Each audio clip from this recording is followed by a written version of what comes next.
If you fight for your limitations, you get to keep them. I was being teased and a teacher came to my defense and said, "That's the boy with the broken brain."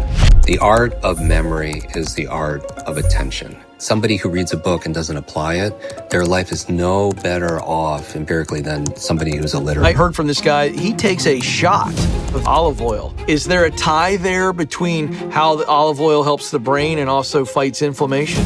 At age 5, a traumatic brain injury left Jim Kwik labeled as the kid who couldn't learn. Fast forward, and now Jim's a leading brain coach, trusted by CEOs, elite athletes, and Hollywood stars. In 2020, his book Limitless skyrocketed to #1, which solidified him as a thought leader in brain performance and helped millions learn faster, think better, and remember more. Is there a way to also learn to get better at processing information quicker? The faster you learn, the faster you can earn, because knowledge today is not only power, it's profit. With great responsibility comes great power. I do this quick exercise. I would challenge everyone to do it tomorrow morning. It'll make a huge difference. Welcome to Front Row Seat. I'm your host, Ken Coleman. This show is about conversations designed to help you get better, move up, and lead well. Today, our conversation is virtual, and that means our guest and our audience will be joining me remotely. But remember, they are a representation of you, and they have the power at any time to join in, ask a question, and see where the answers take us. If you're enjoying the show, please remember to let us know by liking and subscribing. We're talking with America's brain coach, Jim Kwik. One of the things that irritates me is I'm by nature very extroverted, on the hyperactive side of things. So I can walk in a room and I meet a lot of people as a result of my job. And I sometimes get irritated myself in a social function where I will have a conversation, Jim, with somebody, and it's a legitimate conversation. It's not the quick passing, "Hi, how are you? My name is Ken." But have an actual conversation with them and leave that conversation or beginning to wind it down. And I realize I can't remember their name. I think our ability to remember names is one of the most important business etiquette I agree. networking skills there is, right? The phrase goes, people don't care how much you know until they know how much you care. Yeah. What's the message we send to somebody when we forget their name multiple times? So true. Yeah, that they're not important or that we don't care. It doesn't matter what we say after that. There's this Maya Angelou quote that says, people forget what you say, they'll forget what you did, but they'll always remember how you made them feel. Yeah. And so remembering names is so precious. At events, I'll do these demos, if there's time, and I'll have like 100 people stand up. We'll pass around the microphone. They'll introduce themselves, and I'll memorize their names, right? And I always tell people I don't do this to impress you. I do this to express to you what's possible, because the truth is all of your audience could do that, regardless of their age, their background, their career, educational level, financial situation, gender, history, IQ. We just weren't taught, right? And I know it's possible because I grew up with severe learning disabilities, very, very severe. When I was 5 years old, I had a brain injury in kindergarten class, rushed to the emergency room, knocked out. When I came out, I was a really bad learner. Like I had processing issues, poor memory. I would have migraines every day as a 5-year-old. It took me 3 years longer to learn how to read because of my brain injury, which is very embarrassing. Really took a hit on my self-worth, my self-esteem, my self-confidence. When I was 9, I was slowing down a class so badly. A teacher, I was being teased, right? Because the teacher would have to repeat herself over and over again and I was slowing down the whole class. And I was being teased, and the teacher came to my defense and said, "Leave that kid alone," pointed to me and said, that's the boy with the broken brain. Oh. And you could say that label, and since she was very sincere, I had good intentions, I'm sure of it. Oh, sure, yeah. But all I took out of it was like, oh, I have a broken brain as a 9-year-old, right? Right. And then so every single time I did badly in school, which was every day, every single time I wasn't picked for sports, which was like every week, I would always say to myself, oh, because I have the broken brain. Right. And that label became my limit. So adults have to be very careful of their external words because they often become a child's internal words. That's right. Right. And if people truly understood how powerful their mind is, they wouldn't say or think something they didn't want to be true. And that's not to say you have a negative thought and ruins your life, right? Any more than eating a donut will ruin your life. But if you ate that donut 50 times a day, like people have 50 thoughts, those same negative thoughts every day, every single day, right? those donuts, they would really pile up and create a consequence, right? Same thing with Yeah. those. It's hard to create a positive life with a real, a negative mind. So first 3 keys to remembering names, and I'll make it an acronym, MOM, mom. Just remember Okay. mom. All right. So let's say you who are listening right now, you have trouble remembering names, but there's a suitcase that we have prepared for you. It has $1 million cash. I know you have an international audience, so whatever the currency would be there, tax-free for you, your favorite charity. It's yours right now if you just remember the name of the next stranger you meet. Who's going to remember that person's name? Everybody. I know I am. Right? Yep. Yeah, everyone. And now how come all your listeners are memory experts all of a sudden? So as a brain coach, as a memory coach, I have to call people on their BS, right? Their belief systems. It's not true you can't remember names. The first M in mom is motivation, right? With the proper motivation, you can remember, because no one remembers all names, Ken, but nobody forgets all names either. That's And right. I believe genius leaves clues. When you do something well, there's a method behind what looks like magic. And I would say that, maybe there's some emotion or motivation. Maybe you're attracted to that person, or that person could be good for your business. You're more likely to remember them. The O in mom, I want everyone to do this. All right. If you're not like driving right now, just shake out your dominant hand. Okay. So everyone do this. Everyone do this in the live audience also. And do this. Make a fist. Put it to your chin. All right, everybody. Where's your chin? All right. So the O in mom is observation, where most people go to their cheek if they're watching this on video. Yeah, I did it. Just followed you. Yeah. Yeah. And so the O is observation, more that a lot of people, they blame their retention when they forget a name, but it's really their attention. The art of memory is the art of attention. I mean, have you ever been at an event and you feel like the person's just not with you, or they're looking over your shoulder, or looking at who else is important in the room, or what are they going to say? They're not just really there. And it's kind of cliche that people don't want your gifts, but they want your present. And I feel like we could all do that better. And if we're just present, we're more likely to remember things like a name. Even if you do this brain exercise and think about imagine the word listen in your mind, or write it down, or turn this into like a masterclass on brain performance and memory. Write down the word listen, and then scramble the letters in your mind, and it spells another word perfectly. It spells another word perfectly. It spells the word silent. Oh, so, wow. I feel like, your brain is this incredible supercomputer, and it could, 87, 86 billion brain cells. Each has upwards of 10,000 synaptic connections. It's more connections potentially than there are stars in the known universe. It can remember 1 or 2 words like a name. But a lot of times we're not just paying attention, right? We're not listening. We're thinking about what we're going to say. We're looking around. We're easily distracted. So the O is observation. So it's motivation, observation. And the last M in mom are the methods. And I'll share one right now for everyone to use right away. That will dramatically help you in your next social outing to remember names. All right. So I'm going to give you everybody another acronym, and it's Be Suave.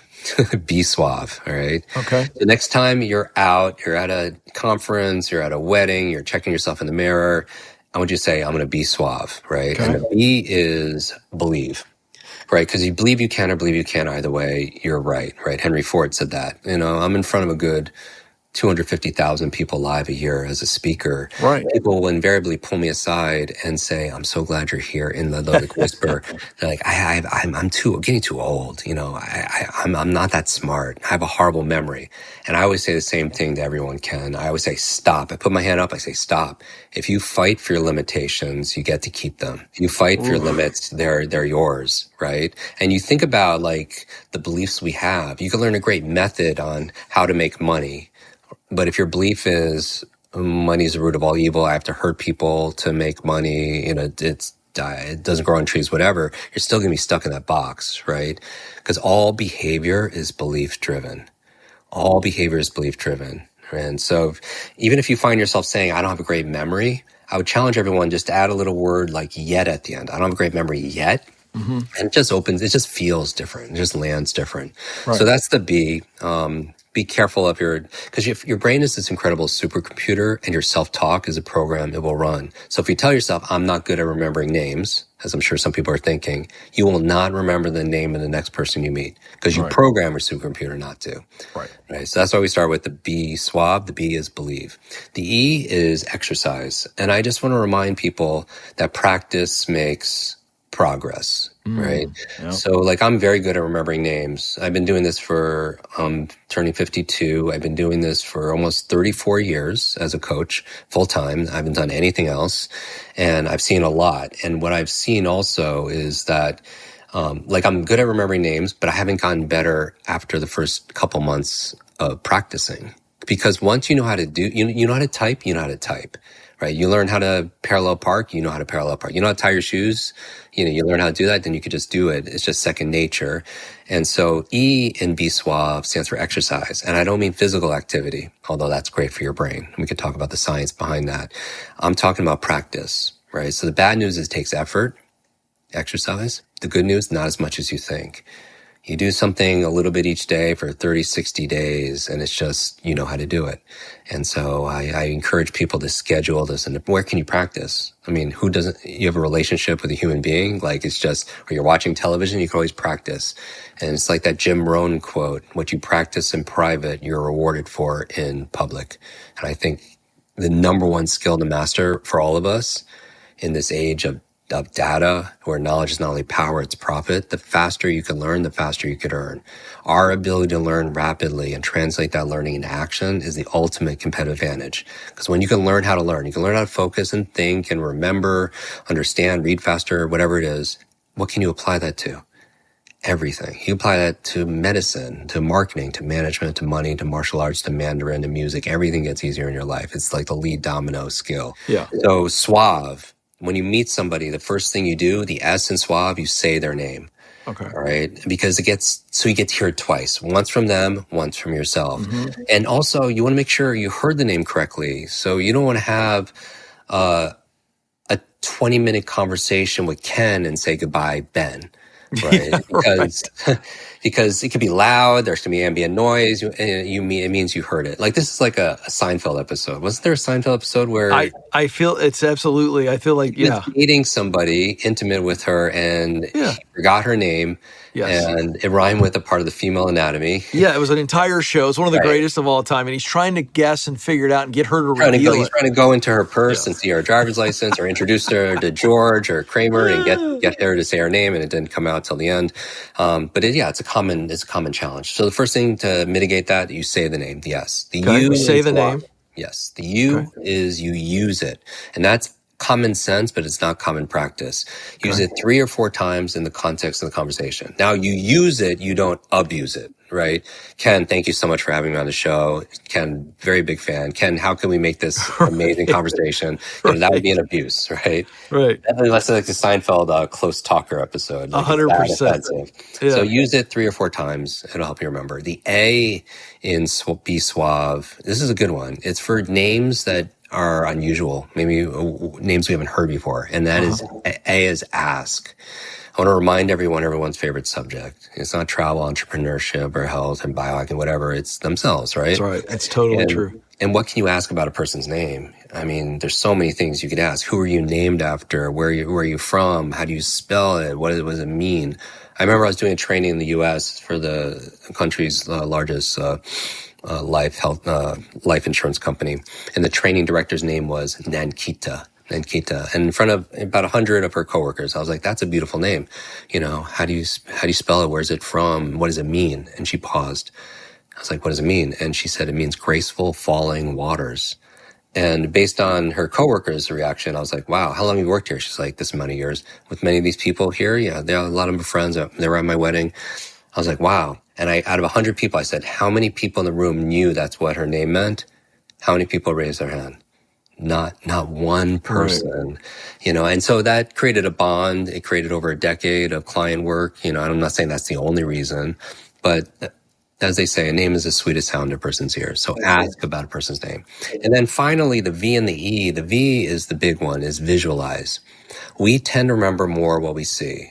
I mean, I bet a lot of your listeners and viewers they remember the faces, but not the name. Mm-hmm. Right? You go to someone and say, I remember your face, I That's forgot correct. your name. You never go to someone and say the opposite. You never go to someone and say, I remember your name, but I forgot your face. Of Right? course. Right. But we tend to, our visual cortex takes up more real estate. So we tend to remember what we see better. And so if you tend to remember the face or what you see, try seeing what you want to remember. So the V is visualize, meaning take a mental picture of the person's name and attach it to the person. So if a person's name is Mike, I'm meeting someone at a networking event, person introduces them as Mike. I imagine for a split second, they jump on the table and sing karaoke on a microphone in the privacy of my own mind. I'm not sharing this with Mike. But when I say goodbye to Mike 20 minutes later, I remember what I see. Oh, he was singing on the microphone. What's his name? Mike. And again, it's to overcome what I call the 6 seconds syndrome. Somebody tells you their name. You have 6 seconds max to do something with it. Otherwise, it's gone, right? As soon as that handshake breaks, it falls through the floor. Wow. So if a person's name is Mary, I just imagine them carrying 2 lambs underneath their arms. And because it's very childish, but who are the fastest learners? Children, right? You're using more of your imagination. Someone's name is David. Imagine a slingshot right to their nose, right? For David and Goliath. Yeah. Someone's name is It's Bob. brilliant. And they're bobbing for apples. And you could get really specific about this. You could go to your country's census bureau, see what are the 100 most common male names and female names, and then turn it into a brain exercise. Go to every single one. Jim, think about dumbbells or something that reminds you of Jim, right? I bet a lot of people, when they forget someone's name, how many people start going through the alphabet? Yeah. Does it start with an A? Does it start with a B? Does it start with a C? They get very nervous when they get to like W, right? Because they're the alphabet. But sometimes it works, right? Sometimes. And if a letter can remind you of the person's name, then imagine something that rhymes or sounds like or matches, then you're more likely to remember it. And the E in suave, the last is end. So it's really simple. You end saying goodbye using their name. Because Ken, if you could walk into a room of 20 strangers at a business event and leave saying goodbye to every single person by name, you're ending with their name, who are they all going to remember? Oh, yeah. Right? They're going to remember you. It's a great point. That's a standout skill. That is really good. Yeah. So it's not only what you know, and it's because we teach people how to learn faster, but it's also who you know, but also who knows and remembers you. And I think one of the ways of standing out is to remember people. There's a topic here that I think everybody who wants to win at work and win and move up the ladder and make the most of their professional life. And so as I was thinking about our conversation, I wonder for those professionals who are really talented but may not have a natural disposition to be able to, under pressure, come up with an answer. Is there a way to also learn to get better at that? Thinking quicker, processing information quicker. I love that. I think our ability to think clearly and quickly is a huge advantage, obviously, especially in this. Remember, today's world, it's not like it was thousands of years ago where we were compensated. Our value in society was based on our brute strength, right? Today, it's our brain strength. It's no longer our muscle power. Today, our value is our mind power. And again, the faster you learn, the faster you can earn, because knowledge today is not only power, it's profit. There's a quote in Limitless that says, life is the letter C between B and D. Think about it. Life is C between B and D, where B stands for birth and D stands for death. Life C, choice. Right? Our lives are the sum total of all the choices we made up to this point. Where are we going to live? Who are we going to spend time with? What are we eating? What are we going to focus on? What are we going to read? What are we going to do as a career? All that stuff. And I believe these difficult times, they can distract you. These difficult times, they can diminish you. Or these difficult times, they can develop you. We ultimately decide. And so there are certain things you could decide to add or subtract in your life that will make you a quicker thinker and a quicker learner, if you will. A few things just to think about. I like the acronym. I use the acronyms as a shortcut because I have a limited amount of time with everyone. So even if they're not taking notes, they can still remember, I learned that. Remember the word fast. All right. So these are 4 keys to learning faster and thinking faster. The F in fast stands for forget, which is weird for a memory coach to say. What I mean by that is sometimes we don't learn as well. We learn slowly because we think we know everything about that subject. Right. You have a sales trainer or marketing trainer come into your work and that's your field. You feel like you might not be listening to it in because you know that already. Your cup is full. But I want to remind people your mind is like a parachute and it only works when it's opened. And so just being open to new idea, in Zen, they call it a beginner's mind. I think it's so very important, and also allows you to lift some of those constraints and borders and boundaries to be able to think outside the box and think more flexibly. But the second thing you want to forget, besides what you know about the subject, so you could absorb it faster, is distractions. Because distractions could slow down our thinking. And I know it's easier said than done, but a lot of our challenge is our ability to focus. I mean, were you one of those kids that, I definitely did this. I played with a magnifying glass out in the summer, and you would burn like leaves and stuff like that. Oh, 100%. Yeah. You saw it on a cartoon once on Looney Tunes, and you want to try it yourself, see if you can start a fire. Exactly. And you would start a fire, you burn the leaves or whatever. And then remember that point is very sharp, right? It's very bright. And think about the words we use. When we say somebody is sharp or we say somebody is bright, we're implying that person is smart, right? They're intelligent, but maybe they're not smarter or more intelligent. Maybe they're just better focused, like what that magnifying glass is doing for us. This show is sponsored by BetterHelp. We live in a society that recognizes go-getters and entrepreneurs, and it's absolutely right to value that independence. The ability to have a dream, to work hard and make it reality is important, but it's easy to forget that no one can do it alone. We're all better with a support system, including me. I rely heavily on some guys in my life to keep me accountable and encourage me when I need it.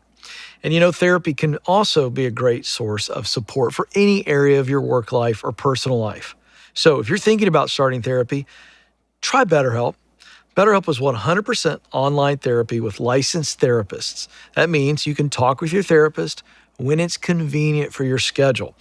Just fill out a short online survey to get matched with a therapist, and if that one isn't a fit, you can switch providers at any time for no extra cost. Asking for help isn't weakness. So this month, strengthen your support system with BetterHelp. Visit BetterHelp.com/Ken to get 10% off your first month. That's BetterHelp.com/Ken. I'm sitting here listening to what you're saying. And I actually was diagnosed years ago with ADHD. I was considered high functioning, meaning able to get a lot of things done. I'm a very driven person, but my natural focus, Jim, is only in something that I really am intrigued by. So for instance, I had 2 subjects in school that I always got A's in, and everything else was a fight.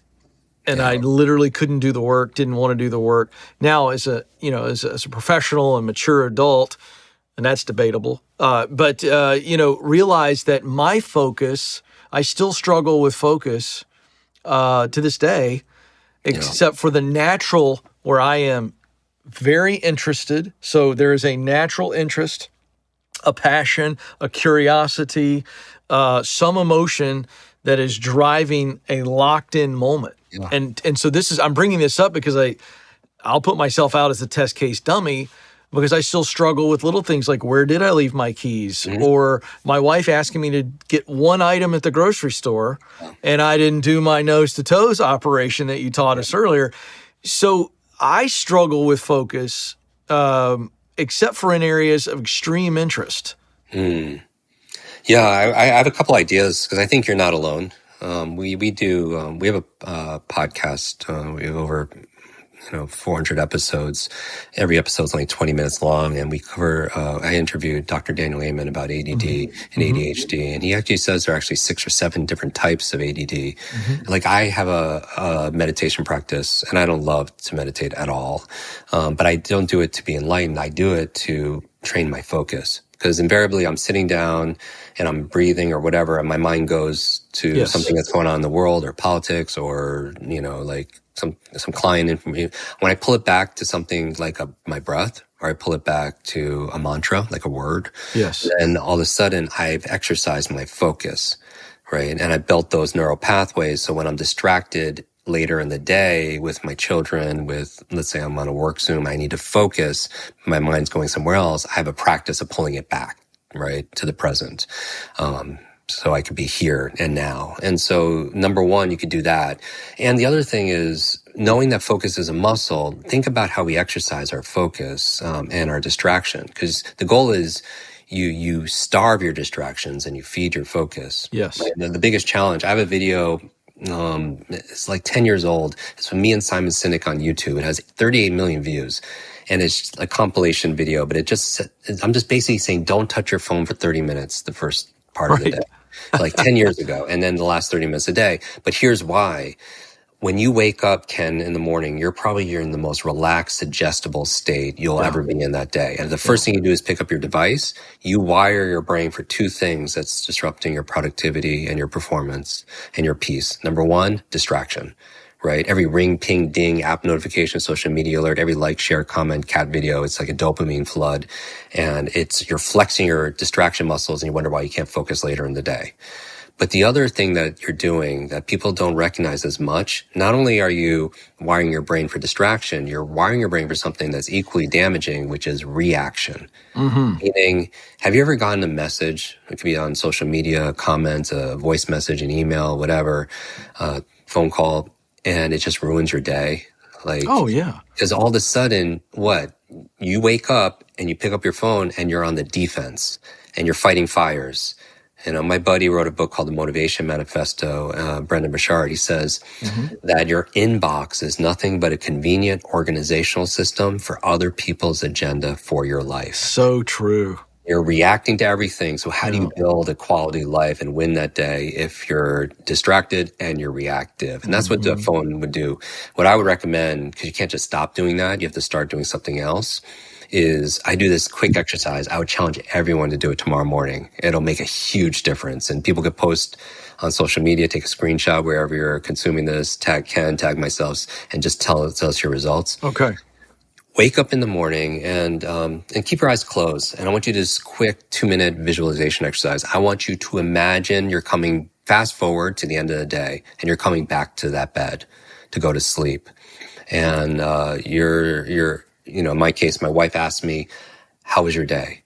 And I want you to imagine somebody's asking you, a friend you're talking to on the phone or, a family member, how's your day? And I want you to imagine you're saying, today was amazing. Today was an incredible day.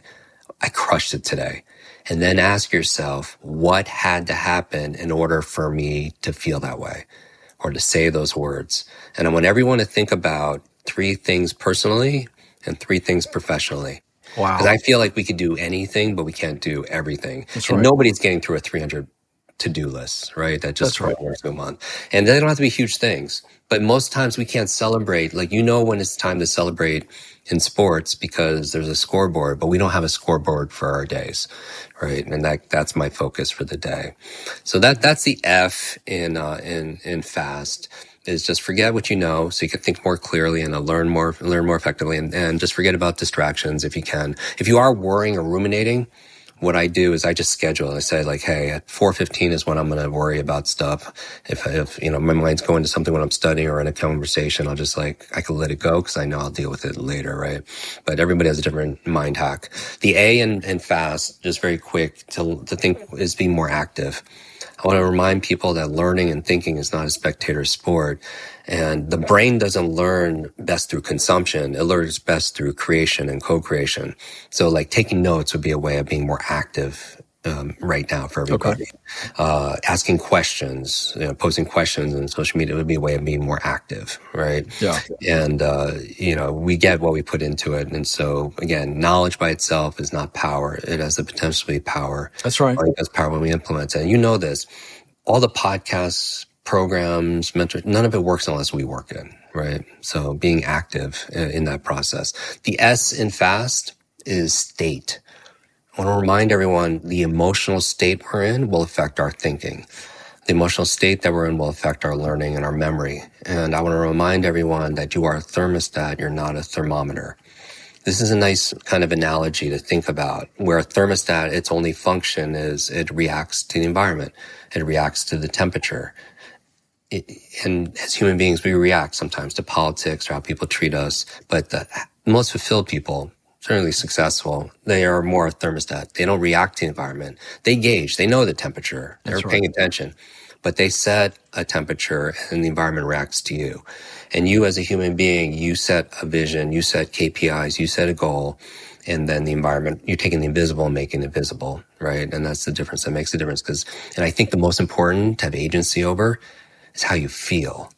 So never learn something in a bored state. Like think about if it's information times emotion, we talked about that middle brain becomes the long-term memory. If it's boredom or zero, anything times zero becomes zero. So like I remember I got to introduce two superheroes. I talk about superheroes a lot. Even on my shelf, I have like all these superheroes, but I couldn't read. So I taught myself how to read by reading comic books late at night.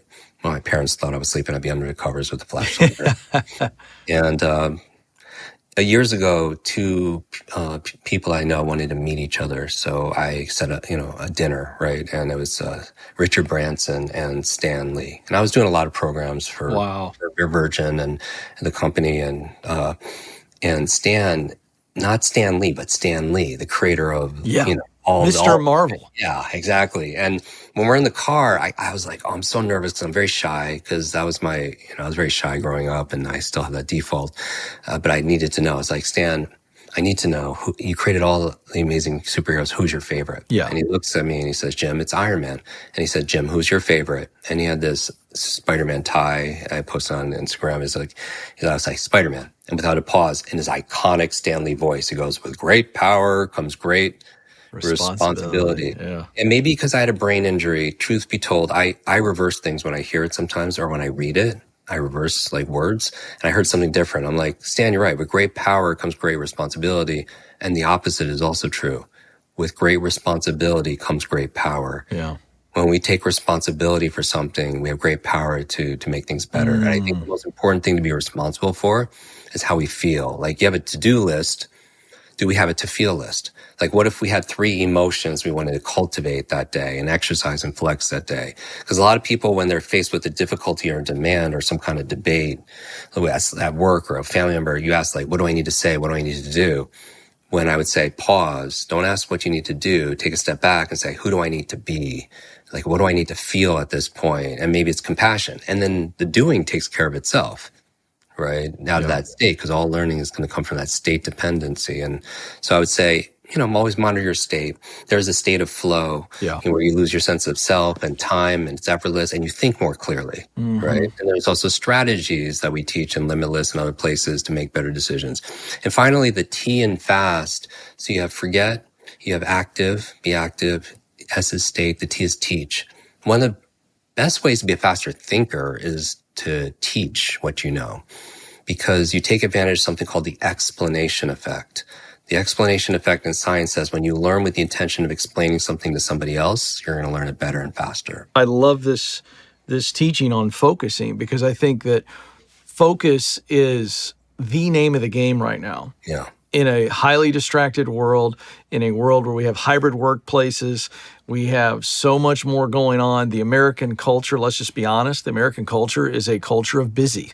Yeah. And that is a masterclass. I think the ability to every morning to think about those 3 emotions, right? And the 3 actions to end the day well, I think that gives us tremendous freedom to actually be focused. That's what I took from that, is it gives us a construct. And I think that's what I want the audience to catch. Don't miss that, because I took from that, there's tremendous freedom in that wonderful exercise. I know we've got an audience. I know you're here, and I want you to, I want to be able to at least get a couple questions in. Any question you got for Jim, because I do want to give you all access. So, all right, let's go to Laura. I guess my question would be for people that haven't had a crazy life experience and they don't find it normal to try to connect with people like you and Ken on LinkedIn or things of that nature.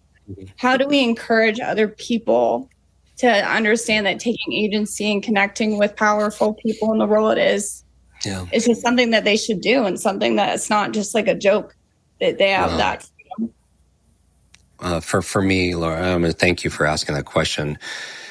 I feel like there's different approaches. For me, I think about how hard it is to change myself, much less change another person, right? And so while I would like, the people around me to make changes for the better, some people aren't going to do it unless they, find a reason to do so and a real purpose. And I would say that for me, I believe the life you live are the lessons you teach. And if you want to, the most important thing for me is to live in integrity, that I practice what I post, right? I could roll out of bed and have this conversation at 2 a.m. with no preparation because my life I'm just sharing what I've done, right? And kind of documenting it in podcasts, books, courses, and so on. But I think the life we live, the lessons we teach, I could stay humble about this because I feel like I can learn from anybody. And so I have a deep belief that's reinforced with lots of evidence that I can learn from everybody something. At the very least, everyone could be an example because they have a different life experience and they're better at certain things than I am. Or they could be a warning. And I can learn from them being a warning also in different areas as well. But I think one of the best ways to make change with the people around us is to inspire them by being an example of being a product of, all the courses and the books. Don't just read it. A lot of people, they buy books and they sit on people's shelves and it becomes shelf help, not real self-help. And somebody who reads a book and doesn't apply it, their life is no better off empirically than somebody who's illiterate, who couldn't even read the book to begin with. So I feel like to the degree we could let our results speak for ourselves, and then they're watching. But it's hard to be a prophet in your own hometown, right? With the people closest to you. And I face this also. I mean, our community is in the millions. And yet, having certain family members, getting them to eat their blueberries or something else, it's like pulling teeth. Yeah. Or in that case, broccoli, it's stuck in their teeth. But I would just say, do the best you can with what you can, and that, and your results will speak for themselves.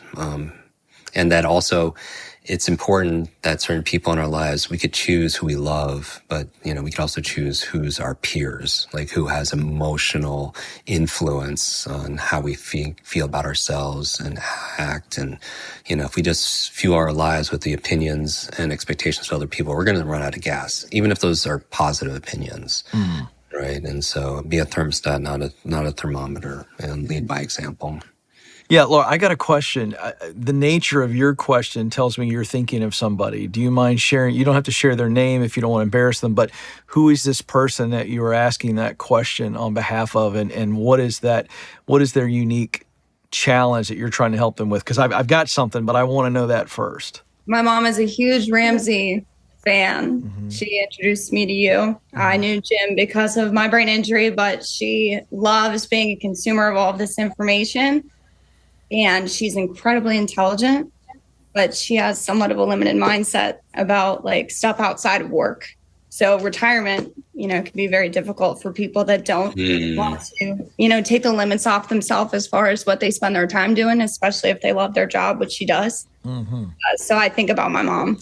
So she's got a limiting belief, and to the point that you're saying she won't even jump on something like this, or she won't reach out. Is that what I heard in the question? I don't see her thinking that. Yeah, I felt that there was something like that, and so here's what I would say to that, because I the very first book I wrote was about the power of one question, right? And my story, and I came from nothing, no training, and started interviewing some of the biggest names in the world. But before I ever got that opportunity, I would find myself around people that I respected, and I would visualize, if I got the opportunity to meet him real quick, instead of saying, and I'd go to these leadership conferences, and I'd be in the room with, people that I didn't belong in the room with.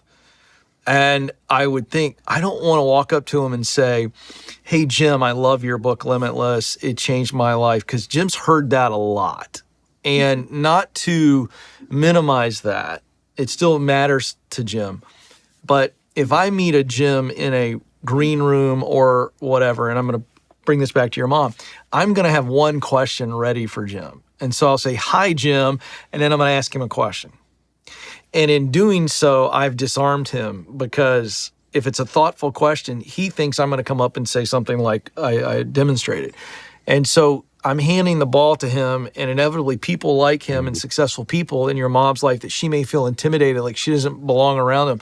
Maybe somebody in her church that's debt-free and, or whatever, or she comes to a Ramsey event, she's got an opportunity to meet Dave or whatever. By asking something that she really wants to know, it is the ultimate sign of respect to the person she's asking, because everyone's opinion is the most important thing. We are our favorite topic. And so I think when you lack belief and you don't think you can belong to kind of engage and get help from somebody, because we all need help, I think you've gotta default to, what is something that I need to know that this person has an opinion on? And you may not have all the confidence in the world, but you just connect that way.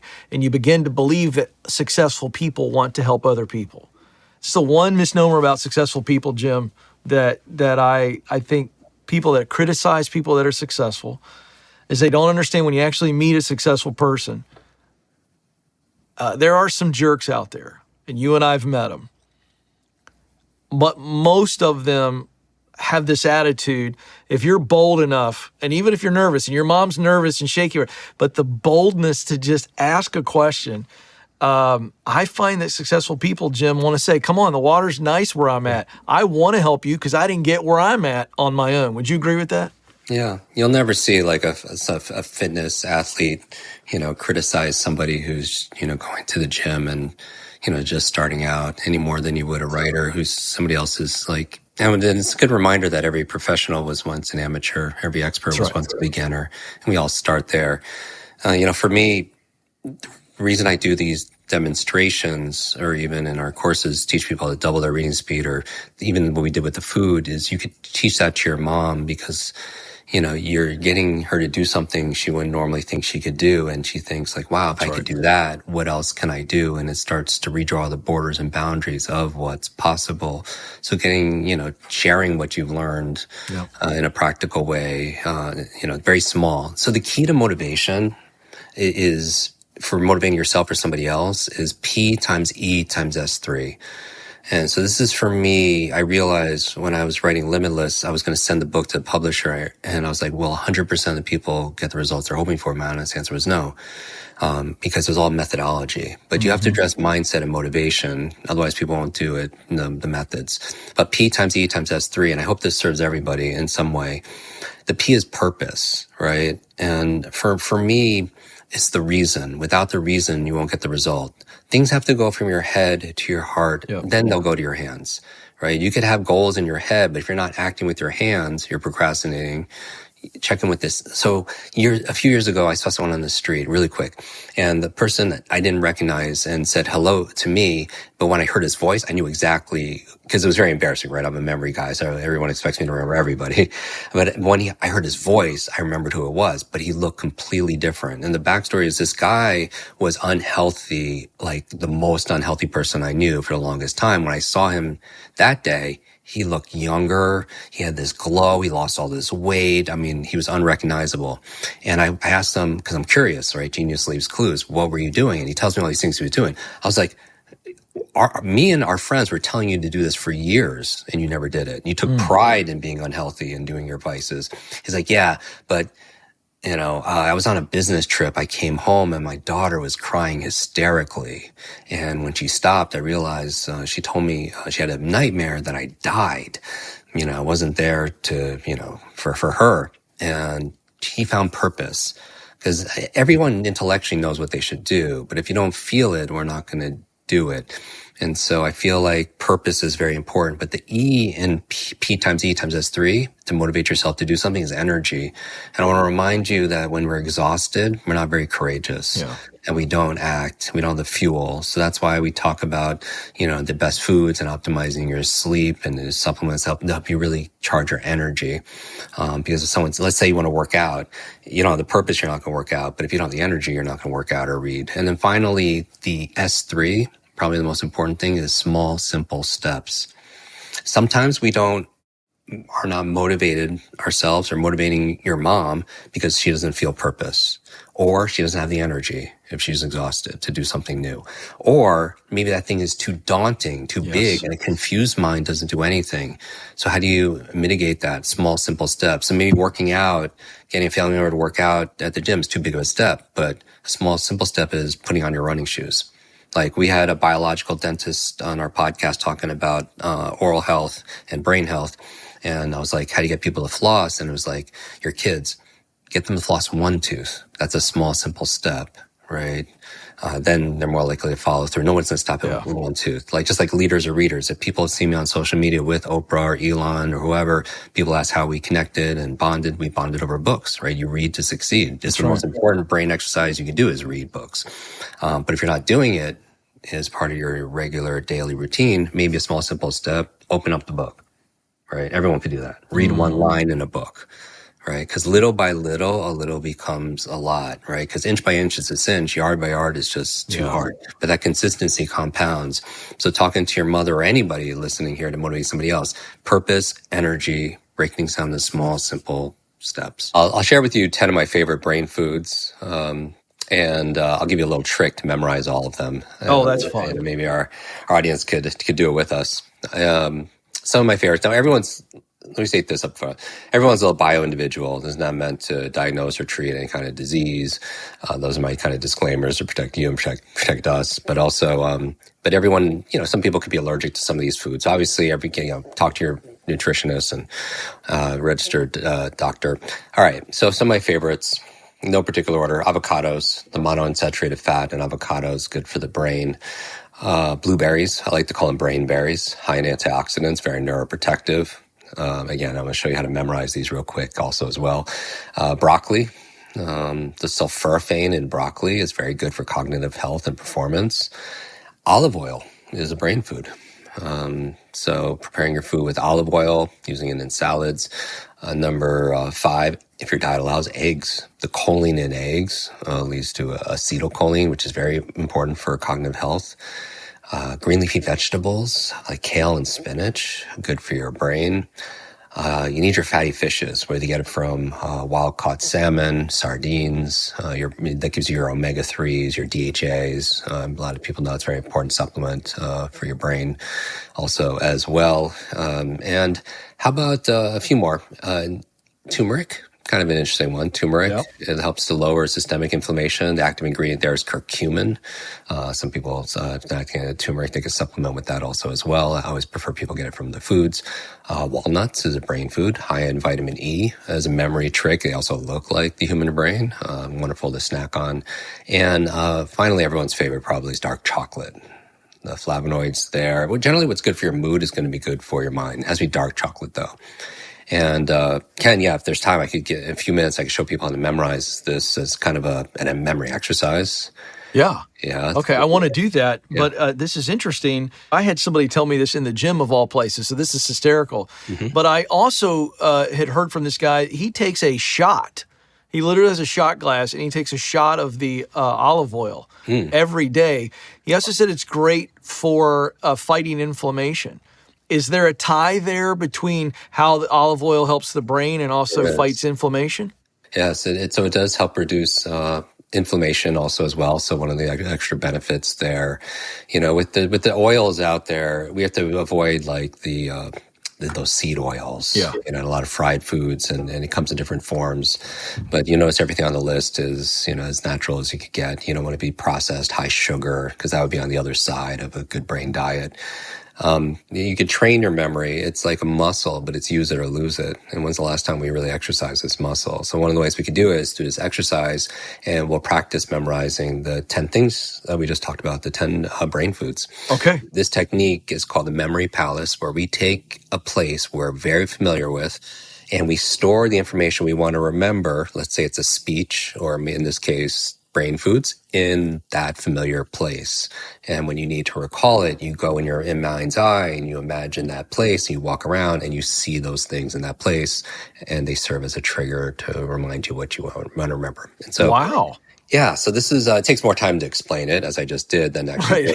Right. So let's do this. All right. So I believe learning is not a spectator sport. We don't learn things passively. We want to be more active. So I encourage everyone to do this, because hearing something on a show is probably not going to change your life as much as doing that thing will be. That's right. So it's based on a place that you're familiar with. It could be your home, your office, your school. In this case, I'm going to take your body, right? And we're going to take 10 places on our body, and we're going to do this together. You want to see it, you want to feel it, you want to hear it. So everyone take your hand and just touch the top of your head and say the word top.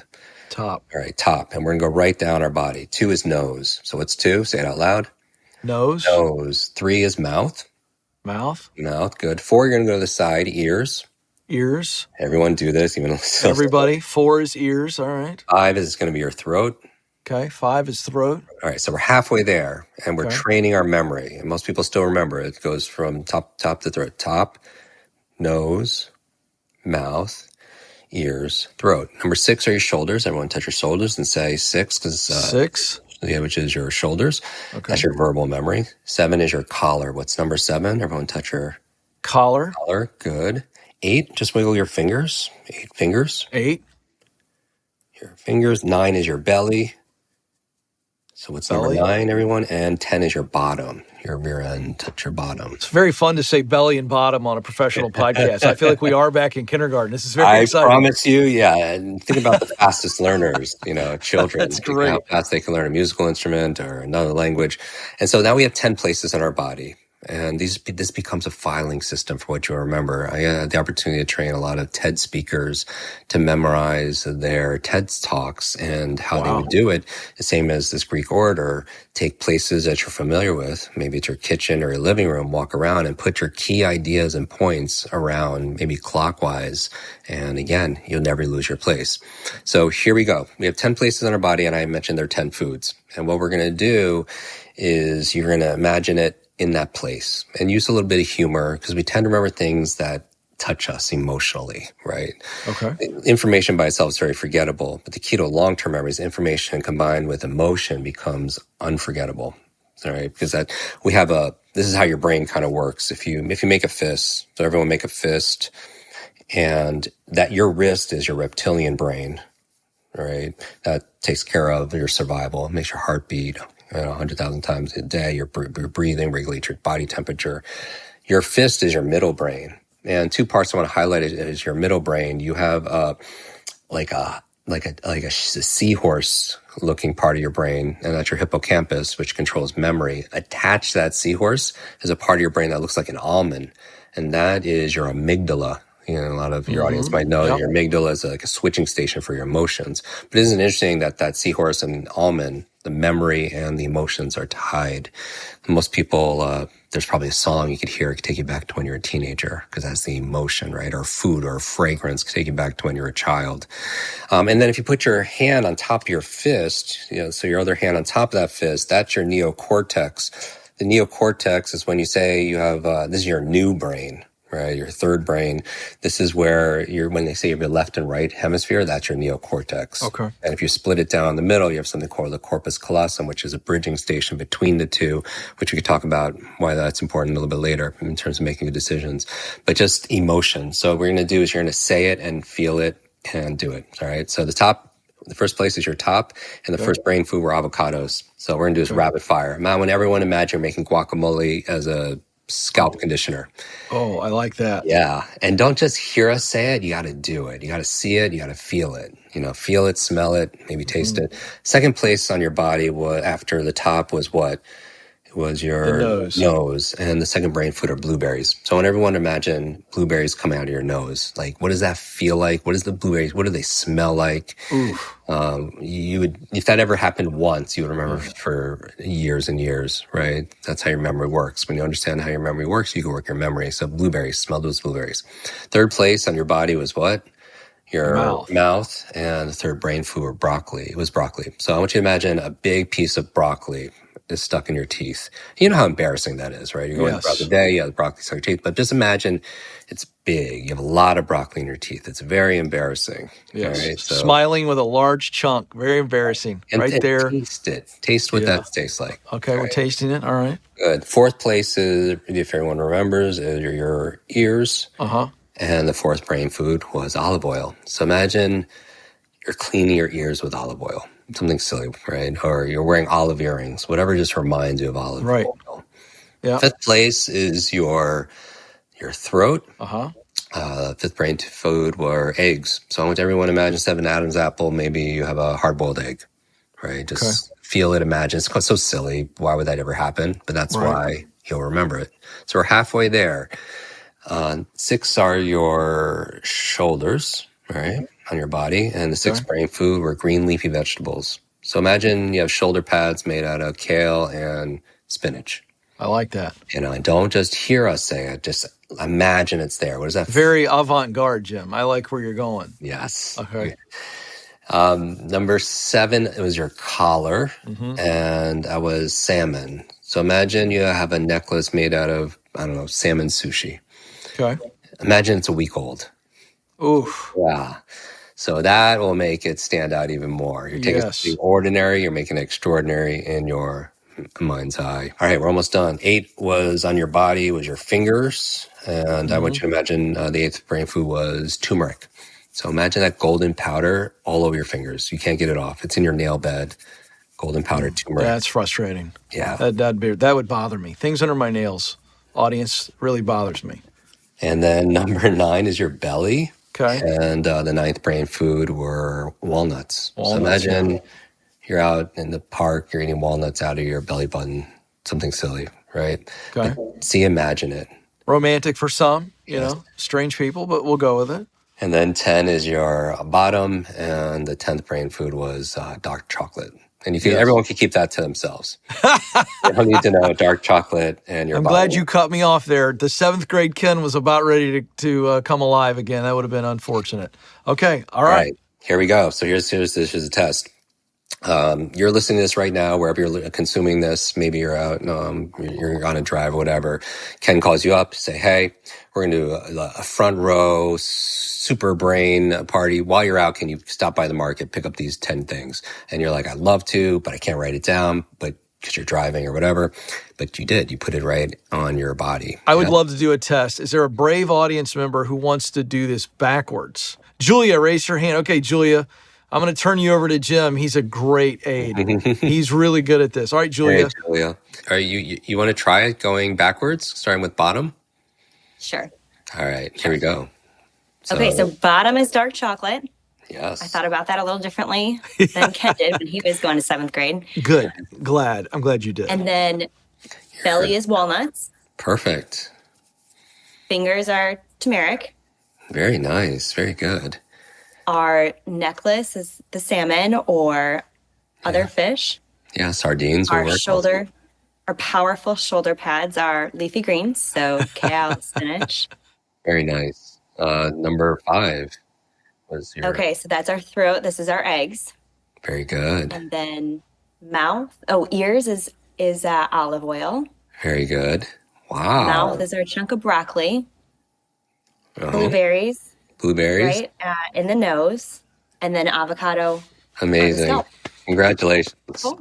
Nice job. Well done, Julia. That was too easy. Let's go to Jason. We got a question for Jason. In 2025, I have been more focused on learning more about the brain and how it works and the neuroplasticity and things like that. So thank you so much for everything you do. But the question I have for you is, at what point in your life or career did you realize, okay, I have this ability, I want to help other people? I'm kind of at that point now. You know, I'm a CEO. I've had some successful companies, some not so successful. I want to help other people. I've taken Ken's Get Clear assessment. My top thing is, teaching others. I want to help other business leaders, help them navigate these things through daily life, whether it's family or issues, business issues, those kinds of things. So at what point in your life or career did you decide, hey, I want to help other people? And what was your mindset? How do I do this? Getting in the right mindset to do that. Yeah, absolutely. Great question, Jason. My answer is, first of all, kudos to you for taking the assessment. I feel like the most important thing is to know yourself, right? Having the curiosity to know yourself. And then also having the second part is having the courage to be yourself. A lot of people do all the assessments or the therapy or whatever, and they get to know themselves, what they stand for, what they believe, their identity, but they don't act on it because they're afraid of what other people will think. But to answer your question, I struggled through school all the way to age 18. From age 5 to 18, I was on the other side of the bell curve. I would work 3 times harder as everyone else and still wouldn't be able to keep up and do as well as anyone who did a third of the work. When I learned these skills when I was 18, there was a whole story behind that with mentorships and study. I changed myself, but I couldn't help but help other people because I felt like I was really upset and angry. Like I struggled every single day in the harshest, ways in terms of how I beat myself up, not feeling good enough. And there were simple things I could have done. And that really made me upset. So I felt a moral obligation, like shame on me if I know how to help people that are struggling with their focus, their memory, their overload, whatever it is, and I didn't help them, right? So one of my very first students, when I started to tutor in college, she was a college freshman, and this is the answer to your question. She read 30 books in 30 days. And I didn't want to find out how. I know exactly how. I taught her how to speed read. I want to know why. Right? Going back from head to heart. Like, what was her motivation, as I talked about earlier? What was her purpose? And I found out her mother was dying of terminal cancer. Doctors gave her mother only 2 months, 60 days to live at best. And the books she was reading in class with me were books to save her mom's life. Now, when I hear that as an 18-year-old, I didn't, I say prayers, wish her luck. I don't hear from this young lady for months. In about 6 months, I get a call from this young lady and she's crying profusely. I mean, uncontrollably. And when she stops, I find out they're tears of joy that her mother not only survived, but is really getting better. The doctors don't know how or why. The doctors are all calling it a miracle. But her mother attributed 100% to the great advice she got from her daughter, who got it from these books. And in that moment, I realized two things. Number one, if knowledge is power, then learning is your superpower. And it's a superpower we all have. We're just not taught how to access it. The second thing I learned was my mission, in terms of why I'm here. Because as the boy with the broken brain, my mission is to build better, brighter brains. No brain left behind. And I've been doing it ever since. I love that. Jason, I'm curious, what was your missional result on your assessment results? Was it influence? Yes, influence. I had a sense of that. I would just add very quickly, what you have to figure out is what's the thing that you want to teach that if you don't teach it, you will lay on your deathbed with regret. I think it's that simple. Now, you can delineate from there, but I think I would start there. And that's going to get you the mindset, because it gets back to motivation, which is the root word is motive. What's my motive? What is the motive for wanting to teach? And so I think you've got to figure that out. That would be my homework assignment for you. And then you get there, then what you've done is you've acknowledged that this is the thing I want to teach. And if I don't teach it, there are people who could have learned it and done something with it that won't. So I think that's really key. That's where it gets to that, I can't not do this. So that'd be my advice there. Well, hey, I want to say thanks to our audience. Thank you all for joining us here. This is so fun. I'm glad you get to get in. I get to see you. It's so good to see you. Yeah, it's so fun to have you all jump in. And Jim, thank you. So glad to meet you. I'm grateful for your time. I know we're all better for it. And we appreciate you being with us here on the Front Row Seat. I appreciate it. Thank you, everyone who's tuned in. And, I would just say this in the end, change can be scary. Growth can be hard, but nothing is as scary and hard as being stuck somewhere you don't belong. And there's a version of yourself that's patiently waiting. And the goal is we show up every single day, for ourselves and others until we're introduced. So, be limitless. Thank you for having me, Ken. Yeah, you bet. Love it. Well, I mentioned at the top of the episode that we want this to be a conversation, that we learn something that allows us to get better, that we can put into practice. And I got to tell you, the thing that jumped right out of Jim's mouth and hit me right in the chest was this statement: if you fight for your limitations, you get to keep them. Man, I am going to be thinking about that over the next few days, and journaling and meditating on what are the limitations in my life, the voices in my head, maybe the voices of others that have stayed up here and they've seeped into my heart. And I am effectively defending those voices by continuing to believe them. I am fighting for them. And as a result, I'm keeping them. I want you to think about that, write down your notes, revisit your notes, and take what you've learned out of this conversation and put it into play so that you can do what you were born to do and make the world a better place. If you enjoyed this episode and you would love to join us in studio for a live recording, check out the link in the show notes for up-to-date info on guests, dates, and opportunities.